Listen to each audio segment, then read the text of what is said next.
Hi and welcome to my BrewEd presentation on maths, a secondary focus. Today I'm going to be looking at teaching for understanding and the importance of mathematical language. So a little bit about me first of all. So my name is Laura Deamer. My Twitter handle is @LauraDeamer. Feel free to add me, follow me and see what goes on. I have actually got a degree in biomedical science, but I qualified in 2011 as a maths teacher. I'm Grimsby born and bred, so I am a local girl. I'm now married with a beautiful 2-year-old son and 10-year-old stepdaughter, and I am working from home, so if there are any interruptions, I can only apologise. I am a complete maths nerd and a workaholic. I did my teaching leaders. I'm cohort 2018, so that's my MPQ ML. I'm currently doing my MPQ SL. I am the secondary mastery specialist for the Yorkshire and Humber region, and I'm also an expert practitioner for the Wellsprings Academy Trust. So as I said, I am Grimsby born, bred, raised and stayed. I completed my GTP, my Graduate Teachers Programme in 2011 at what was then Matthew Humberston School. In 2011, I went to Ormiston Maritime Academy and spent 3 wonderful years there. I then jumped ship, went to Humberston Academy for a year. I got a promotion at TAG, the Academy Grimsby, as the head of maths. And then realised I was missing Key Stage 3, so left there and joined Beacon Academy, which was Matthew Humberston School. So I have gone full circle. So the Key Stage 3 national curriculum. So when I started at Beacon Academy in 2018, I was very conscious of the fact that I'd not taught Key Stage 3 for 3 years. I felt really out of the loop, especially since they'd scrapped the grading system. And so I had a bit of a research of what was out there. Now, the curriculum itself hasn't changed since 2013. And although the content remains the same, there's a much greater emphasis on cross-curricular knowledge, maths in context. And in my experience, teaching hasn't changed to reflect that. Teachers still carry on teaching processes and doing maths and rushing through the curriculum to cover all of the content. So I had a look to see what was out there, but I'm not a big advocate of pigeonholing students. So this, oh, well, you're in top set, so we'll stream you and you can do this. And you'll already know this because, you know, you're in top set. Or the reverse of that, or you're in bottom set, so we're just not going to teach you that because you won't get it. Learning maths is not a linear process. And the fact that everything feels so rushed all of the time in some schools, or we've only got 2 weeks to cover this topic, just doesn't marry up for me. There's a fundamental flaw in the fact that if a student is ill for a week, they could potentially have missed a unit of work. Teachers race through content to try and get everything covered. And it's okay, because if they don't get it, we'll repeat it next year. And then hopefully next year they'll pick it up. Those approaches for me don't work. I'm not saying there's anything wrong with them. I'm sure if they're administered in the correct way and monitored and tracked, then they do work in some schools. But for me and for Beacon Academy and the students that we have, it just wasn't the right thing. Everywhere I looked, everybody seemed to be talking about this mastery curriculum. I wasn't sure whether it was a fad, if I'm honest. Some of the programmes were very expensive, and I'm talking 6 times my yearly budget.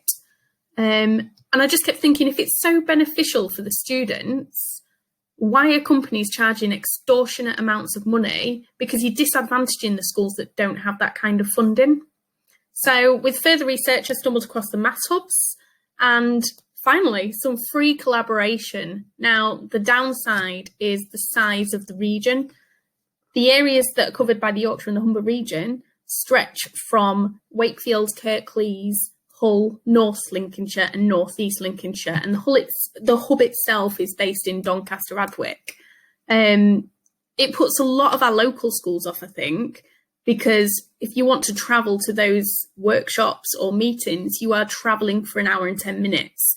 Now, schools aren't going to release you for that, and the travelling and the expenditure that goes with that is off-putting. However, the hubs are aware of that. They are looking into it to see if they can bring some things a little bit closer for us. Now, primary colleagues' engagement is phenomenal, okay? Secondary teachers are lagging a little bit. They're less likely and less willing to engage with CPD. Programs available are things like your White Rose Maths, Mathematics Mastery, Complete Maths, Kangaroo Maths. The NCETM have their own program. Some teachers would argue it's just good teaching. So is mastery the right word?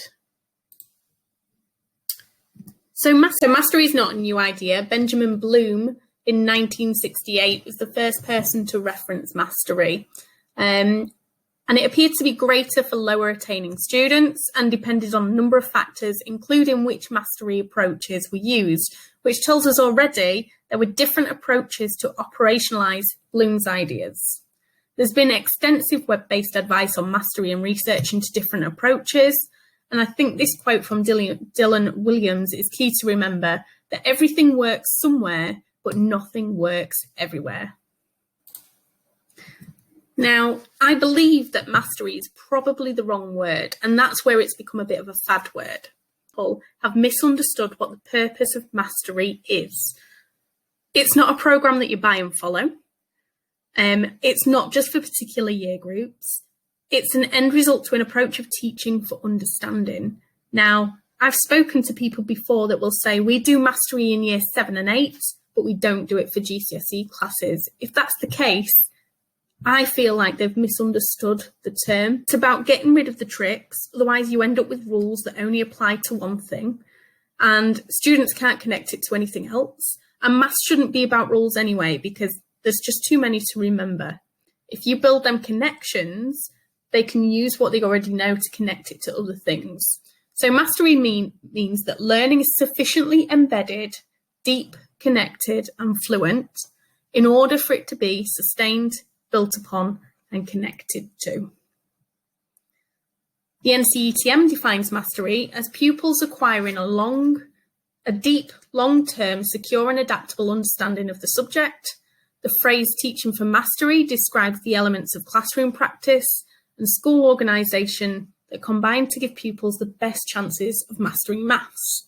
Achieving mastery means acquiring a solid enough understanding of the maths that's been taught to enable pupils to move on to more advanced material. The NCETM's work resonated more with me than any other, and for a time I thought, well, maybe it is just good teaching.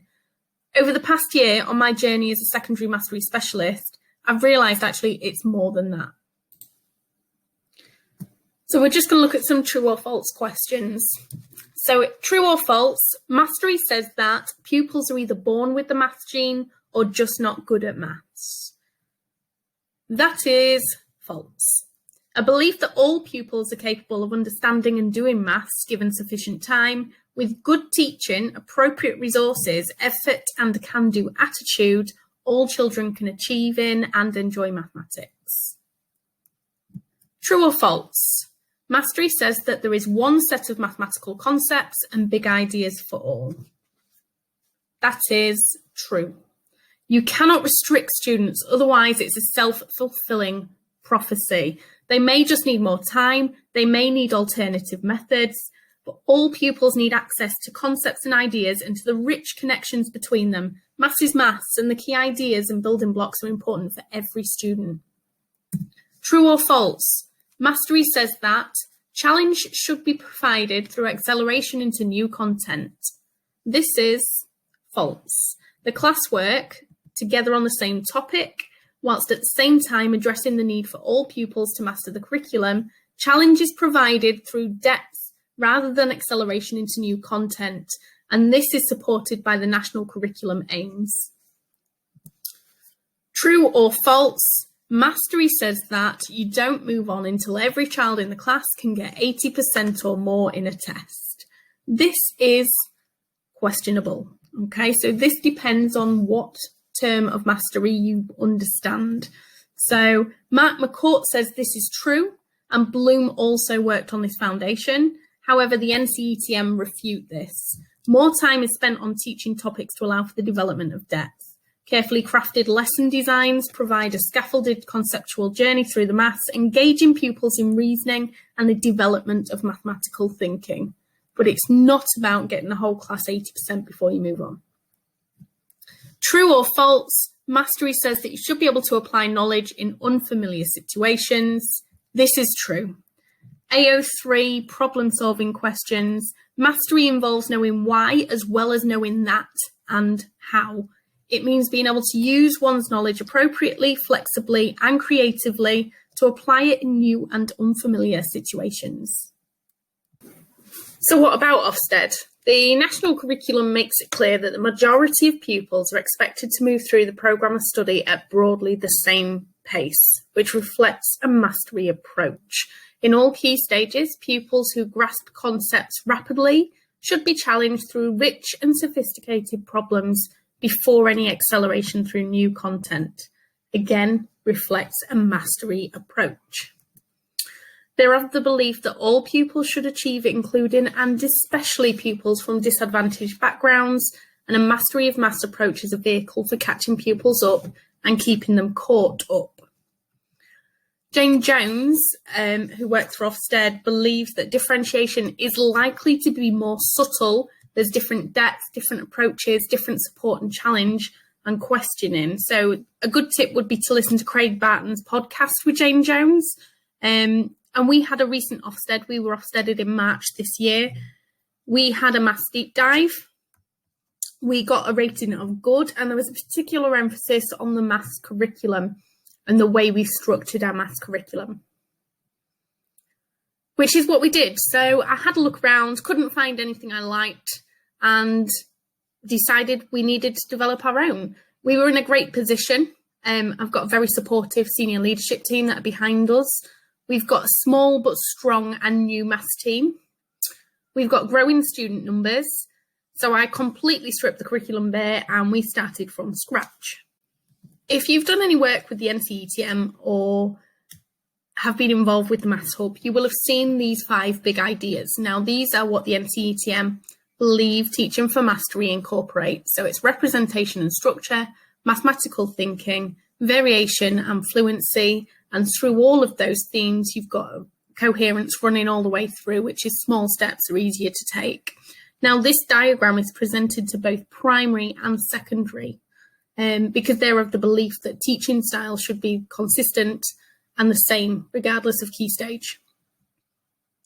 So within our own curriculum and focusing on them concepts, for representation and structure, we looked at the use of manipulatives and visual representations for students.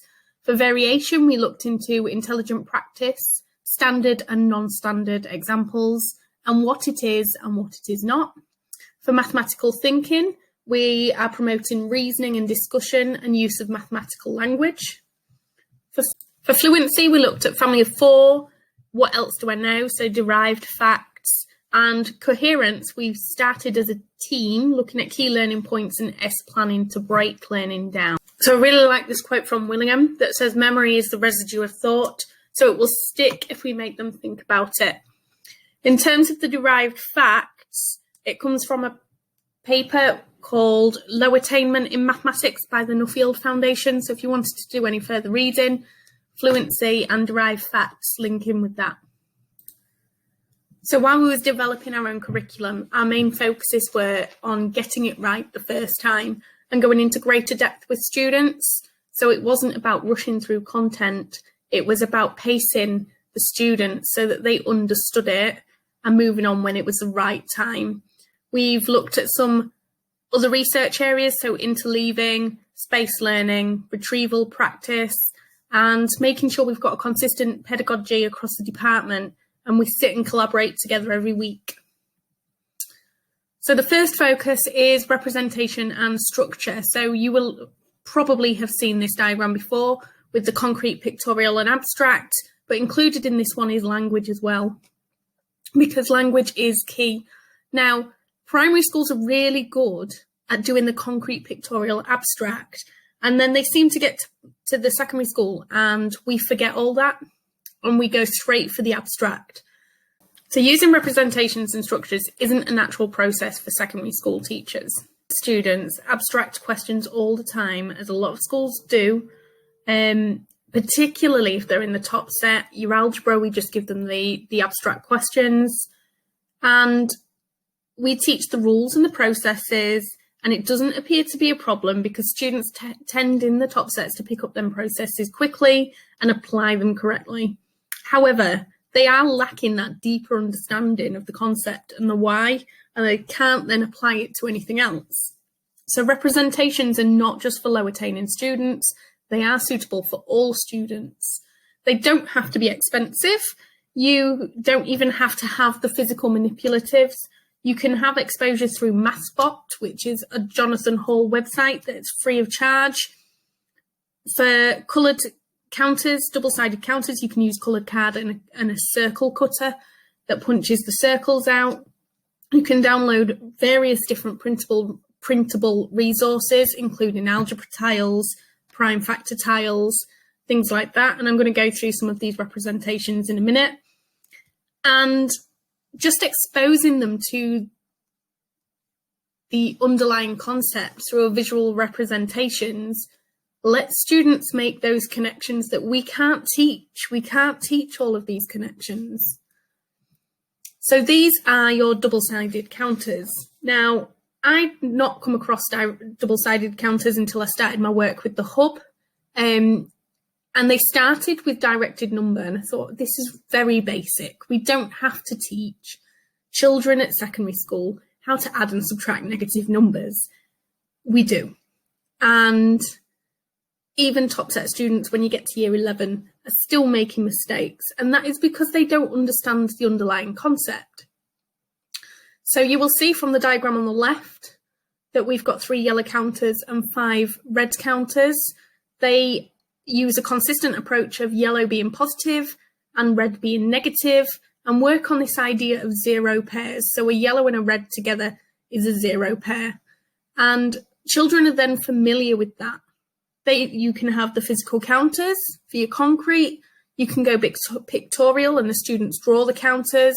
You can move them away from drawing counters to put in the positive and negative signs. And the abstract is the calculation. So the 3 add -5 equals -2. And they spend a lot of time talking about the additive inverses. On the right-hand side is the other extreme of using double-sided counters for a proof. So show that the sum of the odd integers from 1 to n is a square number. And they've got a nice little diagram there with the sequence, with the sum. So these are just a few of the things that you can use double-sided counters for. Anything from directed numbers to proof. Cuisenaire rods, another manipulative. Now, you can see here where they've been modelled for fractions work, and there is extensive use with fraction work. And this is about understanding which fraction is closest to 1. So instead of teaching a process of finding a common denominator, this nicely looks at using your Cuisenaire rods to see that your 4/5 or your 5/4, and there's your whole one. 1 is 4 away, 1 is 5 away. You've got one down here with linear sequences. So you can see that this is sequence 2n. And this here is your 2n plus 6. And again, right up at the top end, you can even use Cuisenaire rods for proof. You're proving that the sum of the first and the fifth terms of a Fibonacci sequence is 3 times larger than the third term.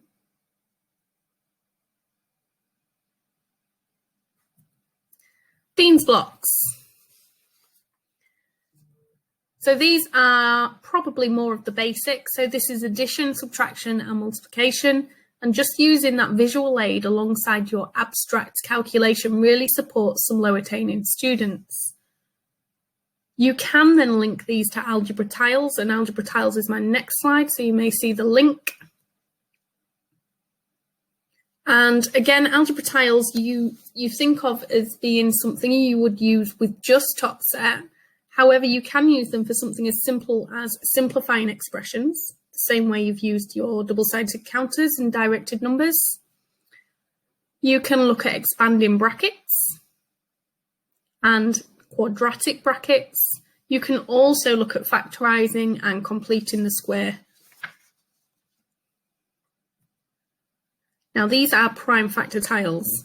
And I came across these in a workshop with Jonathan Hall, and these have completely revolutionised the way that I teach prime factor decomposition and linking it to square and cube numbers, and even simplifying certs. These have been amazing.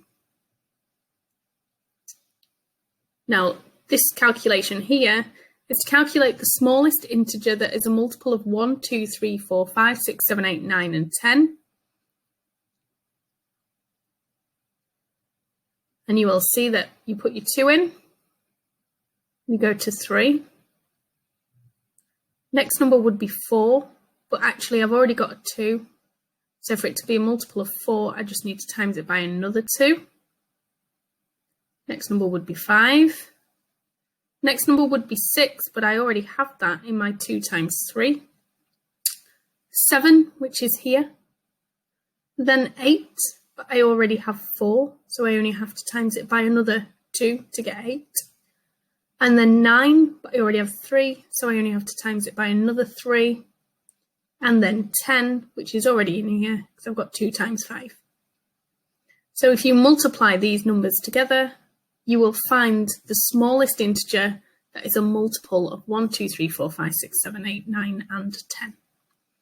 And listing all the factors of 180, instead of just going 1 times 180 and 2 times 90, it's using the prime factor tiles to try and find those. And it's a good little investigative task that really gets the kids thinking about mathematical reasoning. We've then got what is probably the most popular, bar modelling. They require no resources. Students can apply these quite easily and draw them in the books. And they're probably better for the pictorial stage of concrete pictorial abstract. And they can be applied to almost every area of math. So I've used bar models when we've been talking about angles, angle sum of triangles, angle sums around a point, ratio, percentages, fractions, algebra, every aspect you can probably fit a bar model in somewhere. Students are much more confident at having a go at questions if they know how to apply a bar model, because what they do is they draw what they already know, and from that they can visualise what they can deduce from that information. So it is a massive aid. This is how you can apply it with algebra. So on the left, you've got a solve an equation question. And on the right, you've got a simultaneous equation. Variation is another of the 5 big ideas. Now, it provides the opportunity for practice, but it has to be intelligent rather than mechanical practice. It provides the opportunity to focus on relationships and structure of a question and not just a procedure. It provides opportunity to make connections between problems, to use one problem to work out the next, and then enables students to create other examples of their own. Now, the central idea of teaching with variation through the NCETM is to highlight the essential features of a concept through varying the non-essential features. And it's not the same thing as variety. So careful attention needs to be paid to what aspects are being varied and what is not being varied, and for what purpose. When we give examples of a maths concept, we add variation to emphasise what it is and what it is not, and I'll show you an example of that in a minute. And when you construct a set of activities or questions, it's important to consider what connects the examples together. So what mathematical structures are being highlighted? Because we're trying to avoid mechanical practice and think through the process. It's probably the most difficult aspect of the 5 big ideas, simply due to time constraints. How often have we all fallen back on old faithful lessons and given them a quick tweak, or we've pulled a resource from somewhere because it looks quite good? We don't have the time to sit down and plan intelligent practice questions for every single class. So this is one example. So this is to take students down a path where the thinking process is practiced with increased creativity, rather than just sitting and doing lots of practice on lots of questions that are unconnected. This slide shows careful choice of examples to include what it is and what it is not. Now, what it is also includes standard and non-standard pictures. And there's a quote there from Anne Watson, which just says, misconceptions are very often a limited experience. We don't expose them to enough maths. Now, this is a set of questions here. Quite popular, out of a textbook, but every single one of these questions has the greatest unknown value on the left-hand side of the equation, and all of the questions look similar. So a student practicing those questions is actually practicing a process. Now, we can do slight alterations just to them set of questions. I'm not saying these are perfect, but they are better than the original.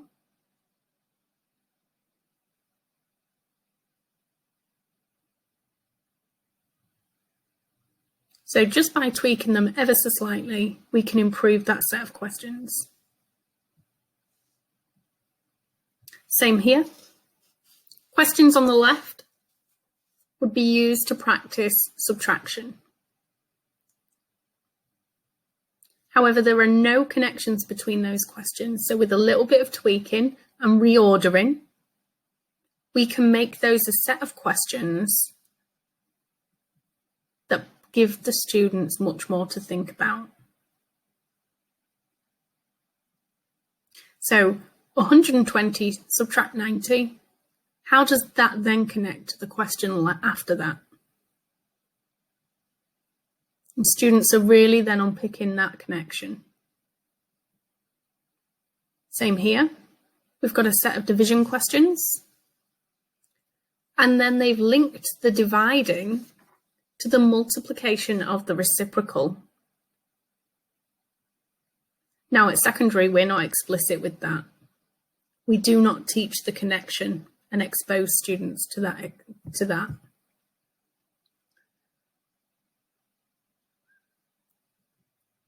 These are some from Mr. Batten Maths variation theory. So if you've not come across it, he has a website full of variation tasks. They're all on PowerPoint, so you can edit them. And he is drawing students to make connections again. This activity is to provide students with practice of calculating the mean from a list of data. But at the same time, it gives them an opportunity to think harder about what effect specific changes have. For example, between the first two questions, we can draw the attention to what effect doubling each piece of data has, followed by adding 1 to each piece of data. Another notable moment in this activity seems to come between questions 7 and 8, because many students are unable to form an expectation as to what happens when the number 18 is added to the set of data. He then incorporates decimals and negatives in there as well, but there's nothing stopping you taking that further with fractions, algebraic expressions, or even surds and indices. Another great example of a variation task taken from the website More, Same, Less. These are a great way to make sure pupils are thinking while they practice. So rather than just mechanically repeating the same thing, what you have to do is start with the given object in the centre, and pupils have to try and make a minimum change possible to complete the other boxes. So they change one aspect of the centre while simultaneously having to control it for another change. So pupils have to have an awareness of how changing one aspect of the centre object changes another, and they have to think about how the change they're making affects the second property, what changes and what stays the same. Mathematical thinking is the third of the 5 big ideas. Now, it is a byproduct of the variation tasks, because we've already had them looking for patterns to discern structure. We've looked for relationships to make patterns. Teachers are very good at questioning, and because of the AO2 questions, we do get students to reason. However, Are we settling? So I think language is actually key, because representations and structure is an obvious change for teachers. That's achieved through collaboration and CPD. Variation changes the way that we present tasks to students, but mathematical thinking is another area that requires change from the teacher. And I am going to controversially say that secondary maths teachers can become lazy with mathematical language. And that's both in the language that we use and the language that we allow students to use. And that's where we become especially lazy. We let students explain something. I've been guilty of saying it. Okay, so I know what you're getting at, so you've got the right idea. And we accept that because we think the kids know what they're talking about, they're just not very clear on their explanation. However, accepting their bumbled response because we're just so pleased that they seem to know what they're doing is a big no-no. AO2 reasoning questions are generally poorly answered because their justifications are not clear enough, key terms aren't mentioned, there's a general lack of clarity. And whose fault is it, really? It's ours. Because we've done the language down without having any need to. They use terms in primary school like quotient, divisor, numerator, denominator, subtrahend, minuend, negative, subtract, commutative, and we don't maintain that standard of language, and we really should. So in Emma McRae's book, Making Every Maths Lesson Count, she put this: the problem with informal language is that students gain less exposure to the correct mathematical language, and this restricts their understanding when these ideas are built upon later. Equally, informal language often relies on superficial features rather than the underlying mathematical operation. This was my eureka moment. The moment I realised, actually, if we teach the language skills, and I am very sorry to say, to the English teachers that for years we've told we can't incorporate literacy into maths. We don't do any literacy. That's a load of codswallop because students make their own connections if you teach the English properly. So I gave this task to a year 10 set, and straight away I went, they're not going to know what a hexadecagon is. They're never going to be able to tell me how many sides or how many angles a hexadecagon has. And do you know what? They went hex is 6 and dec is 10, so it's a 16-sided shape. And it was only because I'd taught that explicitly and I'd made the connections that the students were able to do that, but I didn't expect them to make that connection, and they did. So for me, that was a massive turnaround. So I now make it very explicit that we teach the prefixes and the suffixes. So, for example, descend, demotivate, decrease, devalue, deduce, they're all referring to descent of coming down. So when we're talking about ascending and descending numbers, I don't have to teach the students that descending means the numbers are going down from largest to smallest value, because the students know that. And this is how we're going about it in our team. So discussion and communication, we're having an embedded expectation to explain. Every student should listen and respond to ideas. There may be more than one response to a question. We promote a safe classroom, so mistakes are low risk and there is an opportunity to learn. Written reasoning responses, so we use sentence starters, they're modelled, they're shared, and their use is encouraged for all students. And more than that, treat the students with a little bit of respect and praise for using correct terminology, because this develops them into keen learners. They become more inquisitive because they want to know why it works, why that one won't work. And because of the environment you're creating and the high expectations you are asking them to meet, they will start to use that language more confidently. Fluency, the fourth of the 5 big ideas. We think fluency comes just from knowing good maths. It does, but there is more to it. So students, again, are very good at this at primary school, and then we don't maintain it because we just expect students to know it. However, you need to remind students of what they know and what they can deduce. So we're going with 7 times 8 is 56. We quite often in starters look at family of 4s, nearby facts, related facts, place value facts. I know it's a little bit blurry, but let's just play the game. Which student do you think would have answered those questions faster? Now, if you look at group A, the numbers are not in a nice order. 1 plus 6, if students work through these as a process, 1 plus 6 is 7, 7 plus 9 is 16. Whereas the student on the right, group B, has those questions rearranged to be more efficient. So 1 plus 9 is 10, plus 6 is 16, 28 plus 72 is 100, plus 37, and so on. Now, the aim is to develop fluency and mathematical thinking, so students see problems like this and look for the most efficient way of solving them, rather than reaching for a calculator, just giving up, or just working through it slowly. And the aim is to answer questions like this.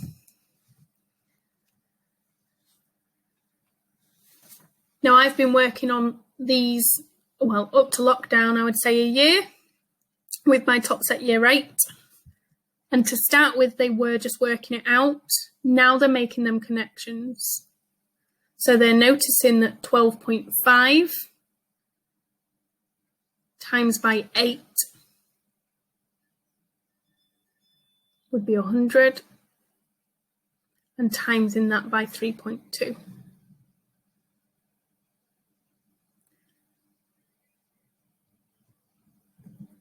Coherence, the last of the five big ideas. Now this runs all the way through, and it's about making small steps. This is the area where me and my team have done the most work. So we've started sitting down together and doing what this is called S-planning. So we break down a unit of learning into key learning points. As a team, we identify what the standard, non-standard examples would look like and where difficulty points or misconceptions might arise. We have now, I suppose you could say lockdown has been a little bit of a blessing in this respect. We have used this time to sit down and map out 7, 8, 9, 10 and 11, so a full through scheme of work, and identify the key learning points. What we are now going to do is take that a step further. I'm going to look at this.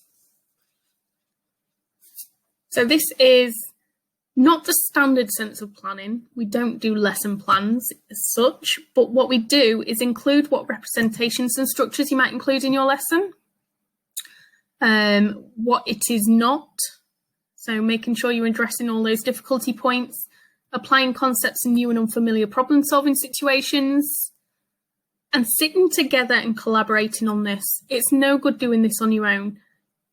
You won't think of everything. So sitting together and doing it as a team allows you to share those ideas. And this is where we're currently at on our journey. We're still on a learning curve in terms of embedding representations and structures and variation into our practice, but by collaborating and using this planning structure, we're seeing a real impact on teaching and learning without a significant impact on workload. And no, I'm fortunate to have a team that fully support my vision. And I'm also very fortunate that they share my passion for improving both in their own pedagogy and the learning of students. So what are the local opportunities to engage? Because this is what Grimsby and Cleethorpes are lacking. So we do run an open classroom, which means that you can come in and see Mastery in action. And there will be another series of those next year. They will be Grimsby or Cleethorpes based. There is a Mastery specialist based at John Whitgift Academy from next year, and I'm based at Beacon Academy. The open classroom is perfect for teachers who like to develop their understanding of teaching for mastery, or that's completely new to it. They may be non-specialists, or they may have an understanding about it but would like to explore the 5 big ideas in greater depth. It is preferable if 2 members of your department attend the sessions, and each delegate will attend 4 sessions over the academic year. You receive a gap task to deliver in the lesson in your own setting, and you will see a lesson in progress. The Mastery Advocate Programme has to be applied for. So Mastery Advocates are teachers in schools who want to develop teaching for mastery in their own maths department, and they do that with the support of a local secondary mastery specialist. It can be any teacher within the department who feels passionate about introducing teaching for mastery. It does not have to be the head of department. They do, however, have to have the support from their head of department and the principal to do so. So the secondary mastery specialist provides a bespoke training package to the school, and it does come funded to allow for time out of school and also time within school to learn from each other. There are then other work groups available, things like learning teaching for mastery, leading teaching for mastery, challenging mathematical topics at GCSE, mathematical thinking in the new GCSE, secondary teaching for mastery at Key Stage 3, and the Year 5 to 8 continuity development, as well as others. So if you're interested in any, check out the Yorkshire and Humber Maths Hub page or contact me on Twitter directly at Laura Deamer. And some evidence and additional reading if you're interested. So you'll see that there are a couple of papers at the top. So learning for mastery, elements of mastery teaching. The NCETM have got a vast selection of PD resources, all available for free, so do check them out. There is Teaching for Mastery by Mark McCourt, which is a good read, very worth it. How I'd Wish, the Craig Barton has two, so How I Wish I'd Taught Maths and Reflect, Expect, Check, Explain. Helen Drury's How to Teach Maths for Mastery, which is a secondary-based edition. Making Every Maths Lesson Count by Emma McRae. And Yes But Why, Teaching for Understanding in Maths by Ed Southall. And if you're interested in representations and structures, Peter Mattock also has Visible Mathematics. So we don't have it perfect by any means, but we are on the right track for us. If anybody would like to come in and see a lesson, just get in touch. Any help, let us know. So we don't have it perfect by any means, but we're definitely on a journey of improvement. So if anybody would like any help or would like anything looking at or would like to come in and watch us teach when we're back at school, of course, please do get in touch. Otherwise, contact the Maths Hub and go that way. But go forward, do some maths and look at improving for the kids. Thank you.